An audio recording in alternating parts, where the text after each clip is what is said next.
In general, the process of preparing an assessment at a course level adopts the following steps. Review the alignment of the institution's mission, guiding principles and policies on assessment, program competencies, course outcomes, and unit objectives. Align unit objectives with assessment type or method. Ask yourself, how many and what type of assessments will measure a unit objective? What is the optimal mix of assessment types? Select the technology to be used for each assessment type. Consider in advance how to overcome specific challenges of selected assessment type, context, and technology. For example, if there will be accessibility issues, select technology that supports the disability. Develop the assessment. And finally, preview the assessment, then revise if problems or errors are found. Administration issues would have to be considered at this level as well, because instructions on administration will be included in the assessment instrument, invigilation or proctoring guide, and technical guide. For example, if cheating is an issue, then security policies must be stated in the assessment instrument as well as the guides. Question or assignment design would have to be considered to prevent cheating, such as style analysis. Technical requirements for preventing cheating will have to be considered as well, such as the use of anti-plagiarism software or webcams for invigilation. The marking of answers or assessment of evidence would also be considered during assessment preparation. For example, if rubrics are to be used, it is best to show the rubrics to students in advance.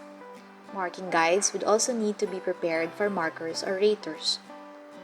For automatically marked objective tests, it must be decided whether to allow students to review their answers after seeing their scores and if they will be provided with automated feedback for each item or the entire examination.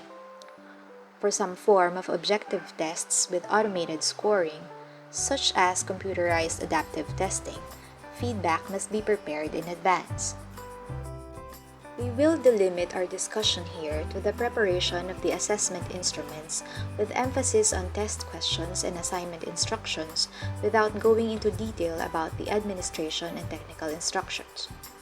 This topic would fall under the course design subsystem of ODeL, where the primary concern is assessment authoring by teachers and course developers. Just note that at the course level, each assessment type or method will have its own process as shown in the examples for e-examination and e-portfolios. The preparation process in the diagram you see on your screen is from Rogo, an open-source e-assessment system from the University of Nottingham. Note the emphasis on mapping questions to learning objectives.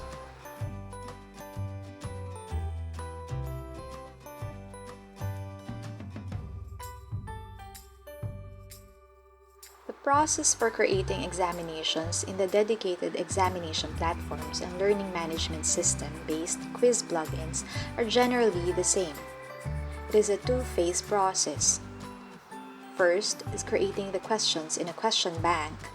Second, creating the exam paper using the questions, then adding question behavior and feedback.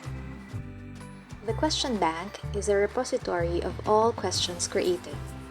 It is generally used in examination systems for reuse of questions and for randomly using equivalent questions to personalize exam papers on the fly. Question behavior refers to how the questions are displayed. For example, one per page, randomly, or shuffled. What scores and weights would be given to each question, and when to display results and feedback.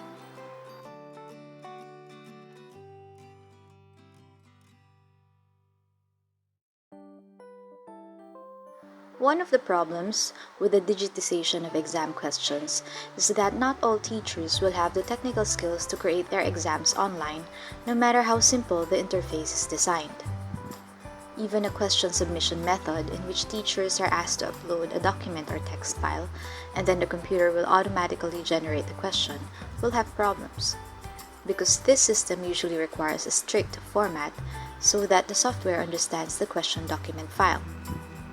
A spacing or punctuation error may cause the auto-generation of questions to fail. In addition, teachers may not like to follow the strict format that is usually limited to a few question types, such as multiple choice question items or true or false. In other words, this method offers less flexibility than authoring the exam online. So most ODeL institutions will have a staff member assigned to do the digitization. But the staff may introduce typographical errors, especially if there is a need to translate the design of the author to the capabilities of the system. For instance, matching type questions with many-to-many matching are difficult to translate to an online question. So this method usually takes a couple of back and forth between the author and the staff before the final version of the online exam is allowed to be deployed. Even more important than proofreading the exam questions is the critical review of the quality of the questions. In Rogo, the peer review process of the examination questions and paper includes peer review by faculty members, external review by an expert in the field, and standard setting. Other examination systems of ODeL institutions dealing with large-scale paper-based exams in assessment centers have dedicated experts, such as psychometricians and masters in test and measurement, doing the review of the questions. The method for standard setting used in Rogo suggests getting at least 6 experts to judge each examination item in terms of difficulty, relevance, and validity. Ratings are done using some method, and the system allows comments to be sent between the reviewers and the authors of the exam. The purpose of standard setting is to set cut scores in the marks or grade in the assessment to define the boundaries between categories. For example, if the categories are numerical grades from 1 to 4, the standard setting process will determine what the cut score between a grade of 4 and 3 should be. The categories may also be as simple as pass or fail. Standard setting is a systematic way of developing performance standards for interpreting examination scores as opposed to the arbitrary setting of cut scores with transmutation tables and grading scales. The University of New South Wales has the following stages of e-portfolio assessment. First is you introduce assessment by e-portfolio. This is done by the institution, particularly technical support, if centralized. Assessors also need to be trained in navigating the portfolio and using an online rubric if available. Next is you establish an e-portfolio. The teacher or course developer designs and develops rubrics and instructions for collection and reflection. They would need to identify the purpose of the portfolio based on the learning objectives. The student then collects artifacts and writes his or her reflection on them using the rubrics. Reflection is usually done by giving guide questions to students. Third is you submit for assessment. The institution would have to determine how to preserve the portfolio, but there is a problem of ownership here. Portfolios are usually owned by the student, but upon submission, they become owned by the institution. E-portfolio platforms like Mahara were designed for the owner to control their portfolio. For example, they choose who gets to see the portfolio and can delete whatever they want. This is not appropriate for assessment, where evidence must be preserved. In Mahara, the portfolio page is submitted to a group portfolio owned by a teacher. The page then gets locked to become a permanent copy of the portfolio, but it can be duplicated. The course site will provide a walkthrough on how to do this in Mahara. Fourth is you self-assess, which is done by the student using the rubric prepared by the institution.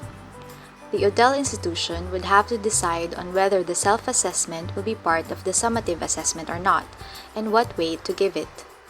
And lastly, for future use, you revisit, review, and revise. Professional and showcase portfolios done in school can be reused for employment.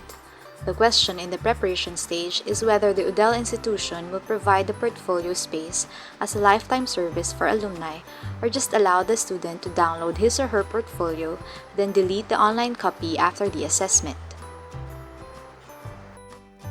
In the next presentation, you will be exposed to a discussion on the assessment technologies which you may explore and use for your own context.